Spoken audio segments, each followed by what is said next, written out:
Hello student, मैं एकता सिंह आप सभी का ज्ञान चेतना चैनल में बहुत बहुत स्वागत करती हूँ। आज के इस वीडियो में हम यूपी की क्लास 7th की, जिसमें हम चैप्टर नंबर 4 तुगलक काल हम देखेंगे। तो इससे पहले हमने खिलजी वंश को देखा था, आज हम यहाँ पर तुगलक काल को देखने वाले हैं। तो शुरू करते हैं। तुगलक काल जो है 1320 से लेकर 1412 ईस्वी तक रहता है। खिलजी वंश के बाद जो है दिल्ली में तुगलक वंश का शासन स्थापित हुआ। तुगलक वंश के शासकों ने दिल्ली सल्तनत का विस्तार सुदूर दक्षिण तक कर दिया। इस वंश के शासकों ने राज्य के विस्तार के साथ साथ प्रजा हित के कार्यों जैसे सड़क, पुल, नहर, चिकित्सा आदि के निर्माण पर विशेष ध्यान दिया। गयासुद्दीन तुगलक जो हैं 1320 ईस्वी से लेकर 1325 ईस्वी तक तुगलक वंश का प्रथम शासक जो है गयासुद्दीन तुगलक था। उसने अलाउद्दीन खिलजी की कठोर नीति का त्याग कर कौन सी नीति अपनाई? उदार की नीति अपनाई। उन्होंने प्रजा के असंतोष को कम करने के लिए कर को कम कर दिया, साथ ही कृषि को भी प्रोत्साहित दिया। तो उन्होंने बहुत सारे काम भी करते हैं। आगे अगला जो शासक बनता है मोहम्मद बिन तुगलक। इनका जो समय रहता है वो है 1325 से लेके 1351 ईस्वी तक। गयासुद्दीन तुगलक की मृत्यु के बाद उसका पौत्र जौना खां मोहम्मद बिन तुगलक के नाम से 1325 ईस्वी में सुल्तान बनता है। इन्हें दिल्ली सल्तनत का सबसे विद्वान सुल्तान माना जाता है। इन्हीं के शासन काल में मोरक्को का यात्री इब्न बतूता भारत आता है। इब्न बतूता ने अपनी पुस्तक रहला में भारत का वर्णन किया था। आगे है मोहम्मद तुगलक की विशेष योजनाएं। तो मोहम्मद तुगलक ने अपनी बहुत सारी योजनाएं चलाई थी, तो इसमें से देख लेते हैं। आगे सुल्तान ने साम्राज्य की प्रगति और सुव्यवस्था के लिए कई नवीन योजनाएं चलाई जिससे आर्थिक सुधार हो सके, लेकिन उसकी जो आर्थिक सुधार हैं वो उल्टे ही, जितने भी उसने सुधार किए, योजनाएं बनाई, वो सारी की सारी उल्टी होती गई और वो बिल्कुल भी सफल नहीं हो सका अपनी योजनाओं में। तो सुल्तान के द्वारा चलाई गई योजनाएं प्रायः असफल रहीं क्योंकि उसने इनको सही तरीके से लागू नहीं किया। ये योजनाएं कुछ इस प्रकार थी। सबसे पहला है दोआब में कर वृद्धि। तो राज्य की आय बढ़ाने के लिए मोहम्मद बिन तुगलक ने गंगा और यमुना के बीच समृद्ध एवं उर्वरक भूमि दोआब में कर बढ़ाने का एक प्रयोग किया। उसने वहां भूमि कर में वृद्धि की तथा कुछ अन्य करों की भी वसूली शुरू कर दी थी। जिस समय यह कर लगाया गया उस समय वहां भयंकर अकाल पड़ गया। अब उसकी किस्मत देखिए, जब उसने ये वृद्धि भूमि कर की तो उस समय क्या है, दुर्भिक्ष यानी कि अकाल पड़ गए, परंतु निरंकुश शासक के भय से अधिकारियों ने सुल्तान को उसकी जानकारी नहीं दी और बड़े कर की वसूली जारी रखी। अतः खेती बर्बाद हो गई और किसान अपने घर छोड़कर जंगलों में छिप गए। इन कारणों से लोगों ने कर देने से इनकार कर दिया और विद्रोह कर दिया। बाद में सुल्तान ने राहत के लिए बीज और ऋण की व्यवस्था भी की, किंतु तब तक बहुत ही देरी हो चुकी थी। इस कारण से ये सफल योजना भी उसकी असफल हो जाती है। तो यहाँ पर देवगिरी का पता लगाना है मैप में। तो देवगिरी जो है वो ये रहा, देवगिरी है। और वही हम दिल्ली की बात करें तो उसने जो राजधानी परिवर्तन किया था दिल्ली है, तो दिल्ली से उसने देवगिरी जो है राजधानी परिवर्तित करता है, इसलिए मैप में बताया गया है। अगला है राजधानी परिवर्तन। राजधानी परिवर्तन एक द्वितीय राजधानी की योजना थी। मोहम्मद तुगलक के शासन काल तक दिल्ली सल्तनत का राज्य एक बड़े साम्राज्य का रूप धारण कर चुका था। इसमें मालाबार को छोड़कर दक्कन के सभी राज्य जुड़ चुके थे। अतः दक्षिण के इन राज्यों को कुशल प्रशासन देने के लिए द्वितीय राजधानी की योजना बनाई गई थी, वो भी क्या हो असफल हो जाती है। आगे देख लेते हैं दिल्ली से दौलताबाद। तो दौलताबाद हो या देवगिरी, दोनों एक ही नाम है। सुल्तान ने दिल्ली के स्थान पर देवगिरी को द्वितीय राजधानी बनाने का विचार किया। यह दक्षिण भारत को जोड़कर एक सी प्रशासनिक व्यवस्था करना एक सी प्रशासनिक व्यवस्था करना चाहता था। देवगिरी का नाम दौलताबाद रखा गया।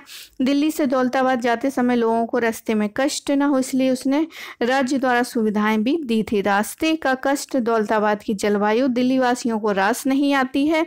वे वहां से दिल्ली वापस आना चाहते थे और दक्षिण का रहन सहन, खान पान, वेशभूषा, मौसम आदि सभी कुछ क्या है, दिल्ली से भिन्न था। करीब 2 वर्ष बाद सुल्तान ने दौलताबाद छोड़ने का निर्णय लिया। उसे महसूस हुआ जैसे दिल्ली से दक्षिण पर नियंत्रण कठिन है।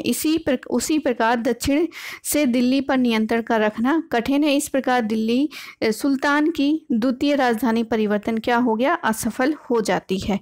इसी प्रकार क्या है, अंग्रेजों ने आगे चल के जो आधुनिक भारत पढ़ेंगे उसमें अंग्रेजों ने भी अपनी कलकत्ता से राजधानी परिवर्तित करते हैं। पहले उनकी कलकत्ता थी, फिर क्या है, दिल्ली शिफ्ट करते हैं 1911 में। तो यहाँ पर वही चीज़ बता रखी है। यहाँ पर जो है अंग्रेजों ने भी दिल्ली के साथ क्या है, शिमला को अपनी द्वितीय राजधानी के रूप में विकसित किया था। होली के बाद दिल्ली में भीषण गर्मी से बचने के लिए क्या है, वहाँ के वायसराय कहाँ चले जाते थे, शिमला चले जाते थे और वहीं से प्रशासनिक देखरेख करते थे। तो आधुनिक भारत में भी पहले अंग्रेजों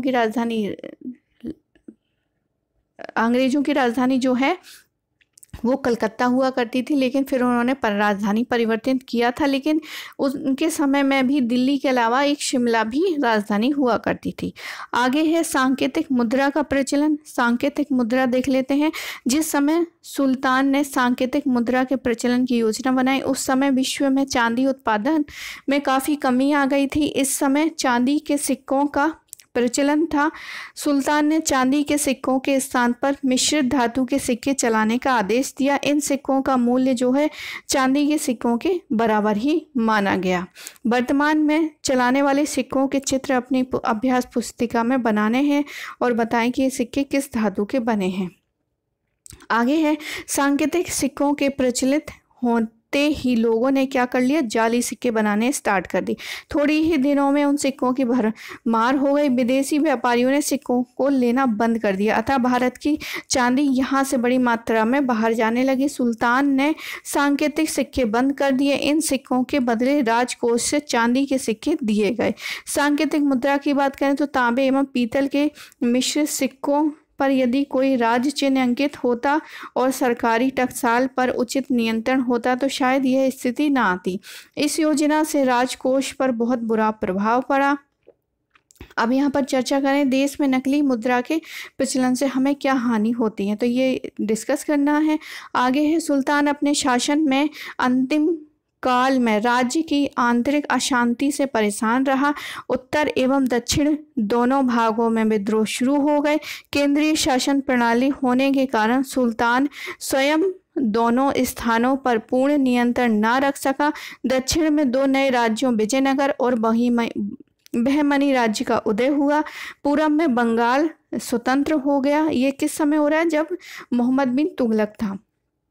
सुल्तान अपने शासन के अंतिम 16 वर्षों तक विद्रोहों को शांत करने में एक तरफ से दूसरी तरफ क्या करता रहा, भागता रहा। सिंध में विद्रोह के समय मोहम्मद बिन तुगलक बीमार पड़ा और 1351 में उनकी मृत्यु हो जाती है। और उसके बाद क्या है, फिरोज शाह तुगलक शासक बनता है, जिसका समय रहता है 1351 से लेकर 1388 ईस्वी।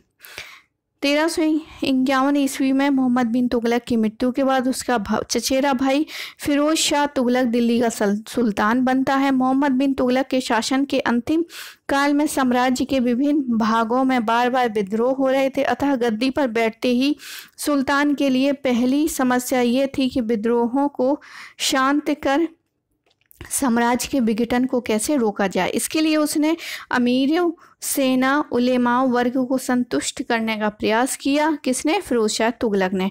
और इस्लाम के नियमों के अनुसार ही राज्य प्रशासन चलाया। सुल्तान ने साम्राज्य को बढ़ाने के लिए कोई सैनिक अभियान नहीं किया। जो भी आक्रमण किए वह साम्राज्य की रक्षा के लिए किए और उसने उन्हीं प्रदेशों को अपने पास रखने की कोशिश की जिसका शासन केंद्र से आसानी से हो सके। उसका शासनकाल जन कल्याणकारी कार्यों के लिए प्रसिद्ध था। अब यहाँ पर लोक हितकारी के लिए कृषि की सिंचाई हेतु उसने कई नहरों का निर्माण कराया, जैसे यमुना नहर, सतलज नहर आदि, जिसने आज भी सिंचाई होती है।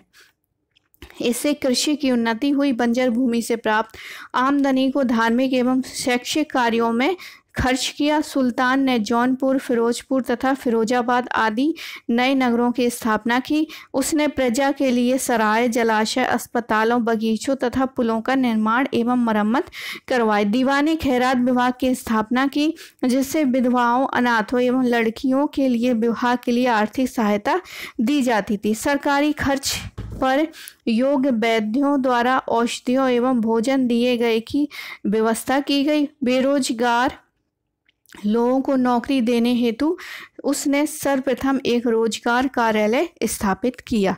पूर्ववर्ती शासकों द्वारा दी जाने वाली कठोर यातनाओं को बंद किया। लोकहित के कार्यों के कारण फिरोज तुगलक को याद किया जाता था। पता कीजिए कि आज भी उनके जनपद में लोकहित की कौन कौन सी योजना चल रही हैं और उन्हें कौन लागू करता है। आगे देख लेते हैं। इसको भी जानना है कि फिरोज तुगलक ने, बहुत इंपॉर्टेंट क्वेश्चन है, फिरोज तुगलक ने अशोक के 2 स्तंभों को दिल्ली मंगवाया था। उसमें से अपने राजमहल के परिसर में लगवाया था। फिरोज शाह कोटला में स्थित अशोक स्तंभ की ब्राह्मी लिपि को सर्वप्रथम जेम्स प्रिंसेप ने पढ़ा था। स्वच्छता के 7 आयाम, मानव मल की सुरक्षित निपटान, व्यक्तिगत सुरक्षा, पीने के पानी का रखरखाव, भोजन एवं घर एवं भोजन की स्वच्छता, कूड़ा करकट सुरक्षित निपटान, बेकार पानी की निकासी और ग्रामीण स्वच्छता। तो ये भी 7 आयाम थे। आगे देख लेते हैं दोआब, शब्दावली को देख लेते हैं। दोआब जो है 2 नदियों के बीच के जगह को ही दोआब कहते हैं। तो यहाँ पर गंगा और यमुना वाला दोआब की बात हो रही है। टकसाल ऐसा ही स्थान जहाँ पर जो सिक्के जो है ढाले जाते थे उसको टकसाल।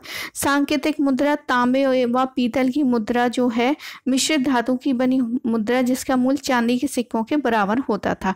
दीवाने खैरात जरूरतमंदों को आर्थिक सहायता प्रदान करने वाला एक विभाग होता था, दीवाने खैरात।